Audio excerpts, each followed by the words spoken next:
تو ان کی جو گفتگو تھی وہ بتا رہی تھی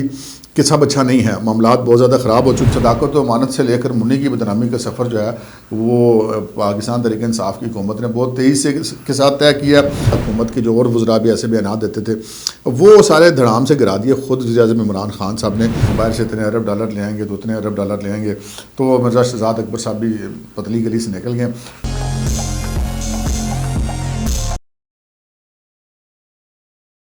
السلام علیکم ناظرین، پروگرام ویژن بائی راجہ عاطف ذوالفقار کے ساتھ آپ کی خدمت میں حاضر. ناظرین، عمران خان صاحب کی حکومت نے عدالت عظمیٰ سے صداقت و امانت کا سرٹیفکیٹ پانے سے لے کر ٹرانسپیرنسی انٹرنیشنل کی جو رپورٹ ہے اس کا سفر بہت تیزی سے طے کیا. ہم کہہ سکتے ہیں کہ جو منی کی بدنامی کا سفر ہے اس میں بہت زیادہ رفتار پکڑ لی ہے، اور اب عمران خان صاحب یہ جو کہ آخری حربے کے طور پہ کل ابھی 2 روز قبل ہی جو ہے وہ اپوزیشن کو چور اور ڈاکو کہہ رہے تھے اور یہ کہہ رہے تھے کہ میں تو کرپشن کے خلاف یاد کر رہا ہوں. تو یہ رپورٹ جو ہے اس نے ان کے باقاعدہ طور پہ اس حکومت کے اس بیانیہ کے 14 طبق روشن کر دیا. اور پھر جب بندے کے ستارے گردش میں ہو تو ہر طرف سے مصیبتیں سامنے آتی ہیں. ابھی الیکشن کمیشن کی پچھلے دنوں رپورٹ آئی تھی ان کے خفیہ اکاؤنٹس کے حوالے سے، اور اب جو ہے وہ پی ڈی ایم نے جس قسم کے اعلانات کیے ہیں مولانا فضل الرحمان صاحب نے سربراہی اجلاس کے بعد، اسے لگتا ہے کہ پی ڈی ایم جو ہے وہ دم مست قلندر کرنے کے موڈ میں آ گیا. اب ان تمام موضوعات پہ ہم آپ سے بات کریں گے، مگر اس سے پہلے کہ ہم اپنے پروگرام کو آگے بڑھیں آپ سے گزارش ہے کہ اگر ابھی تک آپ نے ہمارے چینل سبسکرائب نہیں کیا تو پلیز کر لیجئے اور ساتھ ہی بیل آئیکن بھی دبا دیجئے تاکہ جو ہی ہمارا کوئی پروگرام اپلوڈ ہوتا ہے تو اس کا نوٹیفیکیشن فوری طور پر آپ کو موصول ہو سکے. پروگرام کا باقاعدہ آغاز کرتے ہیں جی. اب پورے دن سے ہم لوگ بھی انتظار کرتے ہیں، کافی دنوں سے اعلان ہوا تھا کہ جو پی ڈی ایم ہے اس کا سربراہی اجلاس ہوگا اور اس میں بڑے اہم فیصلے ہوں گے. اس سے 1 روز قبل کل جو ہے وہ اسٹیئرنگ کمیٹی کا اجلاس ہوا، اس میں جو فیصلے ہوئے ان سے مولانا فضل الرحمان جو کہ پی ڈی ایم کے سربراہ ہیں ان کو شاہد خاقان عباسی نے جو ہے وہ آگاہ کیا. اور اس کے بعد جو آج کا اجلاس ہے اس پر سب کی نظر تھی اور آج کا یہ اجلاس ہوا اور اس میں بہت ساری چیزیں سامنے آئی ہیں. اور مولانا صاحب نے جو ہے وہ ایک پریس کانفرنس کی، اب سے کچھ دیر قبل وہ پریس کانفرنس ختم ہوئی اور اس میں انہوں نے اب بہت سارے اہم نکات اٹھائے. میرا نہیں خیال کہ کوئی ایسا نقطہ رہ گیا جس پر پی ڈی ایم نے بات نہ کی ہو. ایک تو پی ڈی ایم نے یہ کہا کہ جناب جو اسٹیٹ بینک کی خود مختاری والا معاملہ ہے یہ پاکستان کو ایک دفعہ پھر نو آبادیاتی نظام کی طرف دھکیلنے کی کوشش ہے اور جو پاکستان کی قوم کو پھر ایک غلامی کی زندگی بسر کرنے کی طرف بڑھنے کی ایک کوشش ہے. دوسرا انہوں نے جو ٹرانسپیرنسی انٹرنیشنل کی رپورٹ ہے اس پر انہوں نے بڑی تنقید کی اور انہوں نے کہا کہ جی اس کے مطابق تو یہ حکومت جو ہے یہ بالکل ہی فارے 140ویں نمبر پہ پاکستان کرپشن انڈیکس میں پہنچ گیا جو ایک تاریخی انڈیکس ہے، اس سے پہلے کبھی ایسا نہیں ہوا. اور پھر انہوں نے کہا کہ یہ جو مصنوعی طور پہ جماعتیں کھڑی کی جاتی ہیں ان کو عوامی تائید اور حمایت کبھی نہیں ملتی. مولانا صاحب نے جو ہے وہ ای وی ایم کے بارے میں بھی کہا کہ یہ پوری دنیا سے مسترد کردہ سسٹم ہے E V M machine, electronic voting machine جو ہے، اور اس کو بھی وہ انہوں نے کہا کہ جی ہم اس کی بھی پوری مزاحمت کریں گے. پھر انہوں نے یہ کہا کہ جو صدارتی نظام کا شوشہ ہے یہ آئین کے خلاف ہے، ہم اس سازش کو نہیں چلنے دیں گے. اور انہوں نے کہا کہ پاکستان کا جو کے اندر جو صدارتی نظام ہے وہ پاکستان کی ایک سیاہ تاریخ ہے اور اسی کی برکت سے پاکستان پہلے بھی ٹوٹا. اور انہوں نے کہا کہ اس حوالے سے وہ بھرپور مزاحمت کریں گے اور آئین پر کوئی آنچ وہ کہتے ہیں کہ ہم نہیں آنے دیں گے. پھر انہوں نے یہ بھی کہا کہ جی یہ پاکستان کو کہا جاتا ہے کہ یہ ایک زرعی ملک ہے، لیکن اس وقت سچویشن یہ ہے کہ اس زرعی ملک میں جو کسان ہے وہ بالکل لاچار ہو چکا ہے اور وہ کھاد کی ایک بوری لینے کے لیے لانوں میں کھڑا اور اس کے لیے اپنے بال بچوں کی روٹی چلانی بہت مشکل ہوئی. اور انہوں نے کہا کہ جو ہم لانگ مارچ کرنے جا رہے ہیں 23 مارچ کو، اس میں جو ہے یہ کسان جو ہیں وہ بڑی تعداد میں شرکت کریں گے اور وہ ہماری جدوجہد میں شامل ہوں گے. پھر انہوں نے پالیسی سٹیٹمنٹ دیتے ہوئے کہا کہ جو بلوچستان کے معدنی ذخائر ہیں ان پر ہم بلوچ عوام کا حق تسلیم کرتے ہیں، چاہے وہ جزائر کا معاملہ ہو چاہے وہ ریکوٹک کا معاملہ ہو. اور انہوں نے کہا کہ جہاں پہ محروم طبقات کا خیال نہیں رکھا جاتا اس وقت تک معاملات آگے نہیں چل سکتے اور پاکستان کی بقا کے لیے قومی وحدت ضروری ہے اور پی ڈی ایم جو ہے وہ ہر قوم اور ہر طبقے کے مفادات کا تحفظ کرے گی. پھر انہوں نے کہا کہ جو فاٹا کا جو انضمام کیا گیا وہ فاٹا کے عوام جو ہیں وہ ان کو ایک طرح سے جو کہتے ہیں کہ ہوا میں لٹکے ہوئے ہیں، ان کو تو یہی نہیں سمجھ آ رہی کہ ہم نے اپنے پچھلے نظام پہ چلنا ہے یا یہ فاٹا کے انضمام کے بعد جو نئی انتظامیہ والا معاملہ ہے اس کو چلنا ہے. انہوں نے کہا کہ یہ بالکل ایک ہوا میں لٹکا ہوا ہے. انہوں نے کہا کہ ٹوٹل انہوں نے 5 سال میں 1000 ارب روپے فاٹا میں خرچ کرنے کا وعدہ کیا تھا، لیکن آج 4 سال گزرنے کے بعد صرف 60 ارب روپے فاٹا کے لیے فراہم کیے جا سکیں جو کہ انتہائی تشویشناک بات ہے. اور انہوں نے کہا کہ اپنی بہت ساری چیزوں کی طرح اس بات سے بھی وہ بھول چکے ہیں اس وعدے کو بھی. پھر انہوں نے سانحہ مری کے حوالے سے بات کی. انہوں نے کہا کہ جو وزیر اعظم عمران خان ہے وہ تو خود مثالیں دیا کرتے تھے کہ اگر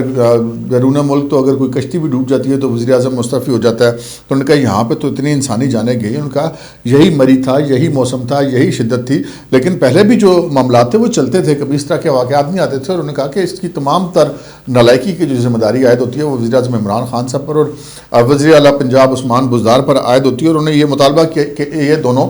اس معاملے میں فوری طور پر استعفیٰ دیں. انہوں نے کہا کہ جو رپورٹ آئی ہے ثانیہ مری کے حوالے سے, اس کے حوالے سے جو سرکاری افسران اور چھوٹے ملازمین کو قربانی کا بکرا بنایا گیا, یہ انتہائی زیادتی کی بات ہے. اور جو لوگ اصل ذمہ دار ہیں اس ملک کا وزیر اعظم, اس صوبے کا وزیر اعلیٰ, ان کے خلاف کارروائی ہونی چاہیے اور ان کو استعفیٰ دینا چاہیے.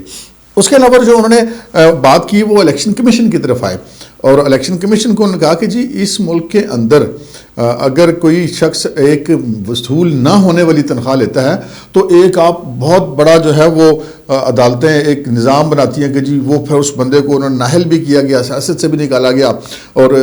قید بھی کیا گیا. لیکن عمران خان صاحب نے تو پورے 22 اکاؤنٹ چھپائے. یعنی کہ وہ ایک تنخواہ جو بیٹے سے انہوں نے نہیں لی اور وہ اگر نہیں بتائی تو اس کا اتنا بڑا ایک اخلاقی پیمانہ مقرر کیا کہ نہیں جی ایسا بندہ تو وہ خائن ہے یا بدیانت ہے یا نااہل, اس کو قرار دے دیا گیا. لیکن جہاں پہ 22 اکاؤنٹ چھپائے گئے, اس معاملے پر انہوں نے کہا کہ عمران خان صاحب اس رپورٹ کے مطابق مجرم ثابت ہو چکے ہیں. اور الیکشن کمیشن آف پاکستان سے انہوں نے یہ مطالبہ کیا کہ عمران خان صاحب کے خلاف روزانہ کی بنیاد پر ٹرائل کیا جائے اور ان کو نہ صرف یہ کہ نااہل قرار دیا جائے بلکہ پاکستان تحریک انصاف جو ان کی جماعت ہے اس کو بھی کالعدم قرار دیا جائے. یہ مولانا صاحب نے آج ایک بہت بڑا مطالبہ کر دیا. پھر انہوں نے یہ کہا کہ یہ جو ٹرانسپیرنسی انٹرنیشنل کی رپورٹ ہے اس نے حکومت کے پورے بیانیے کو زمین بوس کر دیا. اچھا, یہ پی ڈی ایم نے یہ سارے معاملات کی اور پھر ساتھ انہوں نے یہ بھی کہا کہ جو 23 مارچ ہے اس میں جب یہ مارچ کیا جائے گا اور لوگوں کو انہوں نے کال دی ہے کہ یہ اس کو انہوں نے لانگ مارچ کا بھی نام دیا, اس کو انہوں نے مہنگائی مارچ کا بھی نام دیا. ان کا یہ کہنا ہے کہ جو لوگ یہاں پر آئیں گے اسلام آباد میں ان کو اپنی رہائش گاہیں جو ہے انہوں نے خفیہ رکھی جائیں گی اور اس کے بارے میں پتہ نہیں چلے گا کتنے لوگ اسلام آباد پہنچ چکے ہیں. تو اس کے بعد 23 مارچ کو جو نہیں ہے وہ لوگ باہر آئیں گے اور پھر اس کے بعد یہ اپنا جو ہے وہ بقول مولانا فضل الرحمان صاحب کے اپنا جمہوری حق جو ہے وہ استعمال کریں گے. اب یہاں پہ 2-3 چیزیں بڑی اہم ہیں. وہ یہ ہیں کہ جو پی ڈی ایم ہے وہ جب سے بنی ہے اس کے بعد سے سٹارٹ میں انہوں نے بڑا اچھا ایک سپیڈ پکڑی, لیکن اس کے بعد پھر وہ جسے کہتے ہیں ایک باہمی اختلافات ہو گئے. پاکستان پیپلز پارٹی اور عوامی نیشنل پارٹی باہر نکل گئے اور اس کے بعد اس وقت جو ہے وہ پاکستان پیپلز پارٹی نے جو فیبری میں مارچ کا اعلان کیا ہوا ہے, جبکہ پی ڈی ایم جو ہے وہ انہوں نے 23 مارچ کو اعلان کیا ہوا ہے. تو یہ توقعات کی جا رہی تھی کہ شاید یہ جو پاکستان پیپلز پارٹی اور پی ڈی ایم یہ دونوں کسی ایک تاریخ پہ متفق ہو جائیں گے. یا تو پاکستان پیپلز پارٹی اپنے مارچ کی تاریخ کو بڑھا دے گی اور یا پھر جو مولانا فضل الرحمان اور پی ڈی ایم جو ہیں یہ اپنے مارچ کو فیبری میں لے جائیں گے. لیکن ایسا کچھ نہیں ہوا اور یہ اپنے ہی جو انہوں نے ڈیٹ دی ہے یہ اسی پر قائم ہے. اور اس حوالے سے جہاں پر ان سے ایک سوال کیا گیا جب وہ اپنی پریس کانفرنس کر چکے, یعنی کہ میڈیا سے گفتگو کر چکے اور تمام تر انہوں نے اپنے جب یہ نکات جو میں نے بھی آپ سے بات کی یہ سارے انہوں نے اٹھا دیے. اس کے بعد جب ان سے سوال و جواب کا سلسلہ شروع ہوا تو ان سے تحریک عدم اعتماد کی بھی بات کی گئی, تو جس پر انہوں نے کہا کہ تحریک عدم اعتماد جو ہے وہ ایک آئینی راستہ ہے اور اگر ان کے پاس نمبر پورے ہوئے تو وہ اس آئینی راستے کو ضرور اختیار کریں گے. لیکن انہوں نے یہ ابھی یہ بتانے سے گریز کیا کہ اگر تحریک عدم اعتماد آئے گی تو وہ کب آئے گی. یہ تو چیپٹر تھا پی ڈی ایم کا آج اجلاس کے حوالے سے جو کہ پورے ملک کی نظریں اس کے اوپر تھی. اب ہم باقی معاملات کی طرف آ جاتے ہیں کہ ہم عمران خان صاحب کی جو سرکار ہے اس کے ستارے جو ہیں وہ گردش میں ایسے ہیں کہ ایک طرف تو یہ پی ڈی ایم جو ایک قسم کی سمجھ لیں کہ بالکل چپ کر کے بیٹھی تھی وہ دوبارہ متحرک ہو گئی ہے, فعال ہو گئی ہے, حکومت کے خلاف گراؤنڈ پر نکل آئی ہے. دوسری طرف عمران خان صاحب جو ہیں وہ ان کے جو الیکشن کمیشن والے معاملات ہیں وہ بھی رپورٹس ان کے خلاف آ چکی ہیں. کسی بھی وقت اس کی سماعت جب ہوگی اگر تیز رفتاری سے ہوتی ہے تو کسی بھی وقت بھی کوئی بھی فیصلہ آ سکتا ہے, جو کہ ایک لٹکتی ہوئی تلوار ہے پرائم منسٹر صاحب کی پرائم منسٹرشپ پر بھی اور ان کی حکومت کے اوپر بھی. پھر جب آپ نے دیکھا کہ جو پہلے یہ کہا جاتا تھا کہ نہیں ایسی کوئی بات نہیں ہے, اسٹیبلشمنٹ اور ان کا ایک پیج برقرار ہے, خصوصاً شیخ رشید احمد صاحب اس پہ بڑی باتیں کیا کرتے تھے. وہ کہتے تھے کہ نہیں جی ہاتھ ابھی بھی اوپر ہے, لیکن وہ جتنی بھی باتیں تھے جتنے بھی وہ انہوں نے بیانات دیے تھے یا حکومت کے جو اور وزراء بھی ایسے بیانات دیتے تھے وہ سارے دھڑام سے گرا دیے خود وزیر اعظم عمران خان صاحب نے, جب انہوں نے وہ لوگوں کی لائیو کال لینے کے بہانے جو ہیں وہ قوم سے گھنٹوں طویل مطلب بہت سارے خطابات کا ایک وہ مجموعہ جاری کیا. تو ان کی جو گفتگو تھی وہ بتا رہی تھی کہ سب اچھا نہیں ہے، معاملات بہت زیادہ خراب ہو چکے ہیں، اور انہوں نے جس قسم کی گفتگو کی کہ میں وزیر اعظم ہاؤس میں بیٹھا ہوں تو میں اپنے آفس میں بیٹھ کے دیکھتا رہتا ہوں اور میں یہ تماشے دیکھتا رہتا ہوں، اور اگر میں باہر نکل آتا تو میں بہت، انہوں نے کہا کہ خطرے ناک ہو جاؤں گا، حالانکہ ان کو خطرناک کہنا چاہیے تھا، لیکن ان کی اردو آپ کو پتہ ہی نا، جیسے روحانیت کو وہ رہونیت کہہ دیتے ہیں، اس طرح خطرناک کو انہوں نے خطرے ناک کہہ دیا. تو یہ بہرحال خیر کوئی ایسی بات نہیں ہے، لیکن انہوں نے یہ کہی کہ جی میں زیادہ خطرناک ہو جاؤں گا، اور پھر انہوں نے کہا کہ اور ان کو چھپنے کی جگہ نہیں ملے گی. تو چھپنے کی جگہ تو اپوزیشن تو پہلے ہی وہ کہتے ہیں نا کہ اتنی دیوار سے لگی ہو کہ مزید تو آگے جگہ ہی کوئی نہیں ہے. تو بہرحال وہ پھر عمران خان صاحب جو ہے وہ ان کے پاس اور تو کوئی اس وقت ان کو چیز نظر نہیں آئی، تو وہ غصہ شہباز شریف صاحب پر نکالنے کی کوشش کر رہے ہیں. تو وہ اب شہباز شریف صاحب کو ایک خط لکھا ہے وہ اٹارنی جنرل نے کہ جی آپ نے نواز شریف صاحب کی ضمانت دی تھی کہ آپ ان کو لے کے آئیں گے تو وہ لے کر آئیں، ورنہ پھر ہم آپ کے خلاف توہین عدالت کی درخواست میں جائیں گے، ہائی کورٹ میں جائیں گے. اچھا، وہ جو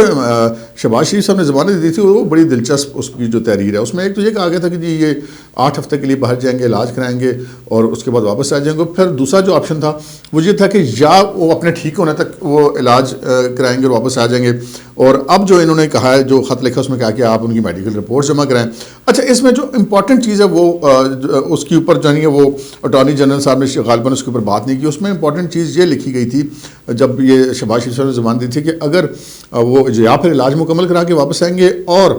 اس حوالے سے جو پاکستان کا سفارت خانہ ہے اس کا جو سفارتی عملہ ہے وہ نواز شریف صاحب سے اور ان کے معالجین سے مل کر ان کی میڈیکل رپورٹس جو نہیں ہے وہ یہاں پر بھیجے گا. تو یہاں پہ یہ ذمہ داری جو ہے وہ شہباز شریف صاحب کے اوپر مکمل عائد کرنے کی کوشش کی گئی، لیکن وہ جو لکھا ہوا ہے اس میں پھر وہ آبویسلی پھر جو ہے وہ سفارت خانے کا عملہ پھنسے گا کہ انہوں نے ایسا کیوں نہیں کیا. وہ انہوں نے تو تبھی کرنا تھا نا جب یہاں سے حکومت نے ان کو کہنا تھا. تو یہ بہرحال جو بھی معاملات چلتے رہے. پھر جو خان صاحب کا وہ جو ایک جسے کہتے ہیں نا ایک بت تراشا گیا تھا کہ جی بڑا کوئی آنیسٹ آدمی ہے، اور یہ وہ کہا کرتے تھے خان صاحب کہ جی وہ جب اوپر لیڈر آنیسٹ ہوتا ہے تو وہ نیچے سارے ٹھیک ہو جاتے ہیں. تو اب معاملہ یہ ہے کہ جو ٹرانسپیرنسی انٹرنیشنل کی رپورٹ ہے اس نے تو جسے کہتے ہیں 14 طبقے روشن کر دیے. پاکستان پیپلز پارٹی کا جو دور حکومت تھا اس میں یہ جو تھا وہ ایوریج غالباً 124ویں نمبر پہ تھا پاکستان. اور اس کے بعد پھر جب پاکستان مسلم لیگ نون کی حکومت آئی تو انہوں نے اس میں پاکستان کی اندر جو ہے وہ کرپشن کی صورتحال بہتر ہوئی اس ادارے کے معیارات کے مطابق، اور پاکستان 124ویں نمبر کے بجائے 117ویں نمبر پہ چلا گیا 2016-17 میں. اس کے بعد اب جو ہے وہ پاکستان وہ حکومت پارٹی جو کہ کرپشن کے خلاف جدوجہد کو اپنی بیانیہ بنا کر یا جس کا علم اٹھا کر میدان میں آئی تھی، تو وہ مبینہ طور پہ اتنی زیادہ کرپشن میں ملوث نکلی کہ انہوں نے 140ویں نمبر پہ پاکستان کو پھینک دیا. اچھا، یہاں پہ بھی ایک غلط فہمی کا بھی رفع کرنا ضروری ہے کہ عام آدمی سمجھتا ہے کہ جی 140 200 کے قریب ملک ہیں پوری دنیا میں، تو 140 چلو ٹھیک ہی ہے. نہیں، ایسا نہیں ہے. وہ ممالک تو ساری شمار ہوتی ہیں، لیکن بعض کئی ممالک ایسے ہیں جو ایک ہی پوزیشن پہ 1 2 3 4 ممالک ان پوائنٹس کے مطابق، یعنی کہ ان کے نمبر سیم ہوتے ہیں. تو وہ اس وجہ سے پھر پاکستان کے بعد صرف 2 3 ہی ملک رہ جاتے ہیں جو کہ کرپشن میں پاکستان سے نیچے ہیں. لیکن اس وقت سچویشن یہ ہے کہ یہ جب وزیر اعظم صاحب جو ہیں وہ ہم نے دیکھا کہ جو ان کی گفتگو تھی اس سے لگ رہا تھا کہ ان کے حالات ٹھیک نہیں ہیں. جو انہوں نے وہ لوگوں سے ٹیلی فون پہ گفتگو کی، یعنی کہ کسی نے کوئی بھی بات کی تو انہوں نے آگے سے جو نہیں وہ سارا کچھ چڑھائی کر دی اپوزیشن کے اوپر، کہا کہ یہ چور ہیں، یہ ڈاکو ہیں، میں تو نہیں چھوڑوں گا، میں تو یہ مافیاز ہیں، میں تو ان کے خلاف جنگ کرتا رہوں گا. لیکن وہ کہتے ہیں نا وہ اللہ کی طرف سے آ گئی، ٹرانسپیرنسی انٹرنیشنل کی رپورٹ آ گئی، وہی ٹرانسپیرنسی انٹرنیشنل جس کی مثالیں خود عمران خان صاحب دے رہے ہیں. تو اب وہ جو ان کی حکومت ہے وہ کوشش تو کر رہی ہے کہ وہ اس ادارے کے اوپر بھی انگلی اٹھائے، لیکن اب اس ادارے کی ایک بین الاقوامی جو ہے اس کا ایک معیار ہے، دنیا بھر میں وہ تسلیم کیا جاتا ہے. تو بہرحال وہ انہوں نے جو ہے وہ جو ان کا جو بیانیہ تھا کرپشن کے خلاف اس کو دھڑام سے زمین بوس کر دیا. اور وہ کہتے ہیں نا کہ صداقت و امانت سے لے کر منی کی بدنامی کا سفر جو ہے وہ پاکستان تحریک انصاف کی حکومت نے بہت تیزی سے کے ساتھ طے کیا. اب جو خان صاحب ہیں ان کے پاس آپشن کوئی نہیں رہ گیا ہوا، تو اسی وجہ سے وہ جو ہے وہ بات جو کرتے ہیں وہ دھمکیاں لگانے والا معاملہ تھا، وہ اسی وجہ سے ساتھ وہ یہ بھی کرتے ہیں کہ یہ بھی یاد رکھیں کہ اگلی حکومت بھی میری آئے گی. تو ہم نے پہلے بھی عرض کی تھی کہ جناب ہوگا تو کیا کہ میں خود پبلک کے ساتھ نکلوں گا تو ان کے ساتھ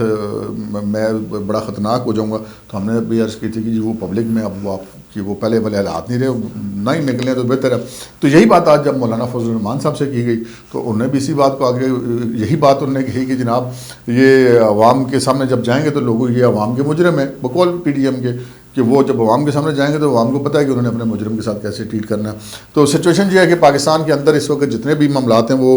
مجھے کہتے ہیں الٹی چل رہی ہے. جتنے اسکینڈل اس حکومت کے دور میں سامنے آئے ہیں اس کی کوئی مثال اس سے پہلے پاکستان کی تاریخ میں نہیں ملتی. اور اگر پھر ایسے میں ٹرانسپیرنسی انٹرنیشنل ایسی رپورٹ دیتی ہے تو انسان اس ادارے پر انگلی اٹھا دے جس نے ایسی رپورٹ دی. نامعلوم یا جسے کہتے ہیں گمنام ادارے کوئی ایسی رپورٹ دیتے ہیں تو بندہ کہہ بھی سکتا ہے کہ یار پتہ نہیں ان کی کریڈیبلٹی کیا ہے, لیکن اس ادارے کی دوبارہ ایک کریڈیبلٹی ہے. اور پاکستان کے جتنے بھی معاملات ہیں اس میں ہمیں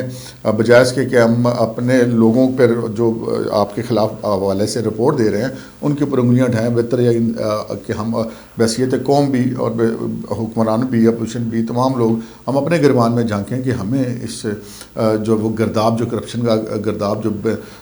پوری بحیثیت قوم ہم اس سارے اس گرداب کے اندر پھنسے ہوئے ہیں. تو جو لوگ اس کرپشن کے خلاف بھی جھنڈا اٹھا کے آئے تھے تو وہ پتہ تو یہ چلا کہ وہ تو ان سے بھی زیادہ ریکارڈ ساز انہوں نے معاملات کیے. تو یہ تو جب کبھی کوئی جنون پاکستان کے اندر احتساب ہوگا تو پھر پتہ چلے گا کہ یہ معاملات کتنے ہیں. فی الحال تو جو کرپشن کا بیانیہ لے کر نکلے تھے وہ خود استعفیٰ دے کے مطلب جو کہ جن کی ذمہ داری لگائی تھی وہ سارے جناب ہم باہر سے اتنے ارب ڈالر لے آئیں گے تو اتنے ارب ڈالر لے آئیں گے. تو مرزا شہزاد اکبر صاحب بھی پتلی گلی سے نکل گئے. اب اگرچہ کہ حکومت کہہ رہی ہے کہ ان سے استعفیٰ ہم نے خود لیا اور اس میں کوئی شک بھی نہیں ہے کہ تعلقات خراب ہو چکے تھے پچھلی 2-3 کابینہ کی میٹنگز میں معاملات ایسے ہو گئے تھے, لیکن وقف خان عاقل کا یہ کہنا ہے کہ انہوں نے کسی کے کہنے پر استعفیٰ دیا. آج کے پروگرام میں اتنا ہی, اجازت دیجیے, اللہ حافظ.